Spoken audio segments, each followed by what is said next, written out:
नमस्कार दोस्तों, जय श्री कृष्ण, जय श्री राम, हर हर महादेव। दोस्तों, यह जो महीना चल रहा है वह श्रावण का महीना है और इस श्रावण के महीने में बहुत भक्त अपने आराध्य देवता भोलेनाथ महादेव को प्रसन्न करने के लिए व्रत उपवास करते हैं और कावड़ यात्रा लेकर मंदिर में जल चढ़ाने के लिए पैदल नंगे पैर जाते हैं। दोस्तों, इस श्रावण महीने में बहुत ही महत्वपूर्ण दो एकादशियां पड़ती है। उसमें से एक एकादशी का नाम है पुत्रदा एकादशी।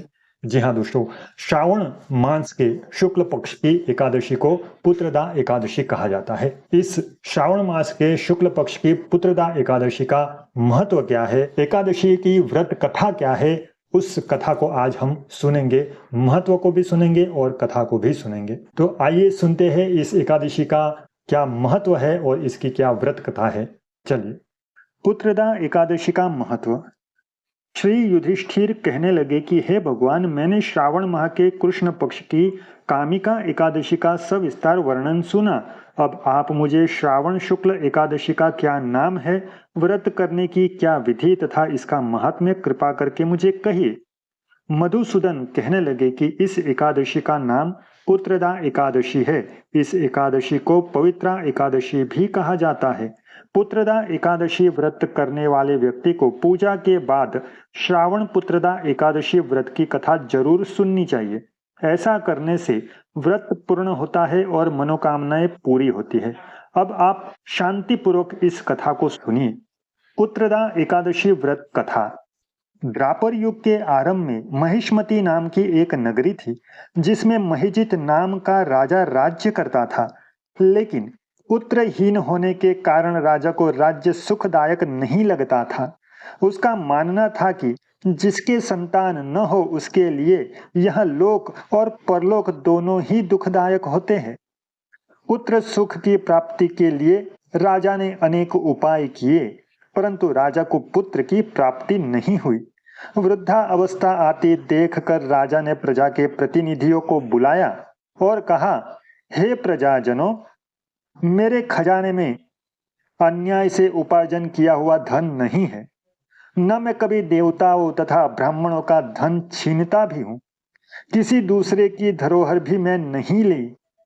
प्रजा को पुत्र के समान मैं पालता रहा। मैंने अपराधियों को पुत्र तथा बांधों की तरह दंड देता रहा।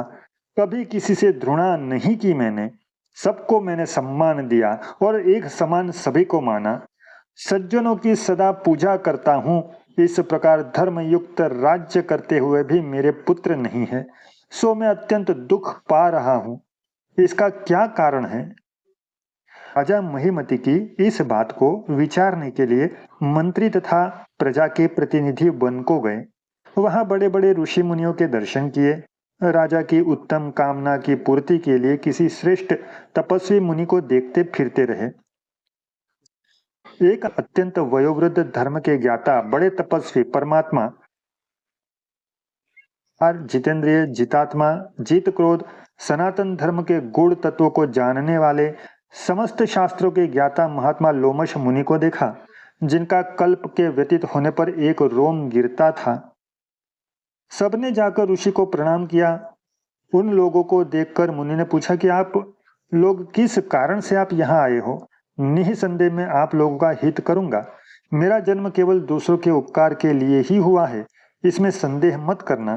सुनकर सब लोग बोले, हे महर्षि, आप हमारी बात जानने में ब्रह्मा से भी अधिक समर्थ हैं, अतः आप हमारे इस संदेह को दूर कीजिए। महिष्मतीपुरी का धर्मात्मा राजा महिजित प्रजा का पुत्र के समान पालन करता है, फिर भी वह पुत्रहीन होने के कारण दुखी है। उन लोगों ने आगे कहा कि हम लोग उसकी प्रजा है, अतः उसके दुख से हम भी दुखी हैं। आपके दर्शन से हमें पूर्ण विश्वास है कि हमारा यह संकट अवश्य ही टल जाएगा, क्योंकि महान पुरुषों के दर्शन मात्र से अनेक कष्ट दूर हो जाते हैं। अब आप कृपा करके राजा के पुत्र होने का कोई उपाय बतलाइए। यह वार्ता सुनकर ऋषि ने थोड़ी देर के लिए नेत्र बंद किए और राजा के पूर्व जन्म का वृतांत जानकर कहने लगे कि यह राजा पूर्व जन्म में एक निर्धन वैश्य था। निर्धन होने के कारण इसने कई बुरे कर्म किए। यह एक गांव से दूसरे गांव व्यापार करने जाया करता था। एक दिन ज्येष्ठ मास के शुक्ल पक्ष की द्वादशी के दिन मध्याह्न के समय जबकि वह 2 दिन से भूखा प्यासा था, एक जलाशय पर जल पीने गया। उसी स्थान पर एक तत्काल की ब्याई हुई प्यासी गौ माता जल पी रही थी। राजा ने उस प्यासी गाय को जल पीते हुए हटा दिया और स्वयं जल पीने लगा, इसलिए राजा को यह दुख सहना पड़ा। एकादशी के दिन भूखा रहने से वह राजा हुआ और प्यासी गौ को जल पीते हुए हटाने के कारण पुत्र योग का दुख सहना पड़ गया। ऐसा सुनकर सब लोग कहने लगे कि हे ऋषि, शास्त्रों में पापों का प्रायश्चित भी तो लिखा है, अतः जिस प्रकार राजा का यह पाप नष्ट हो जाए, आप ऐसा कोई उपाय बताइए। लोमश मुनि कहने लगे कि श्रावण शुक्ल पक्ष की एकादशी को, जिसे पुत्रदा एकादशी भी कहा जाता है, तुम सब लोग व्रत करो और रात्रि को जागरण करो, तो इससे राजा का यह पूर्व जन्म का पाप अवश्य ही नष्ट हो जाएगा। साथ ही राजा को पुत्र की अवश्य प्राप्ति हो जाएगी। लोमश ऋषि के ऐसे वचन सुनकर मंत्रियों सहित सारी प्रजा नगर को वापस लौट आई और जब श्रावण शुक्ल एकादशी आई तो ऋषि की आज्ञा अनुसार सबने पुत्रदा एकादशी व्रत और जागरण किया। इसके पश्चात द्वादशी के दिन इसके पुण्य का फल राजा को दे दिया। उस पुण्य के प्रभाव से रानी ने गर्भ धारण किया और प्रसव काल समाप्त होने पर उसके एक बड़ा तेजस्वी पुत्र उत्पन्न हुआ। इसलिए हे राजन, इस श्रावण शुक्ल एकादशी का नाम पुत्रदा पड़ा। अतः संतान सुख की इच्छा हासिल करने वाले इस व्रत को अवश्य करें। इसके महात्म्य को सुनने से मनुष्य सब पापों से मुक्त हो जाता है और इस लोक में संतान सुख भोग कर परलोक में स्वर्ग को प्राप्त होता है। जय श्रीमन नारायण, जय श्री कृष्ण।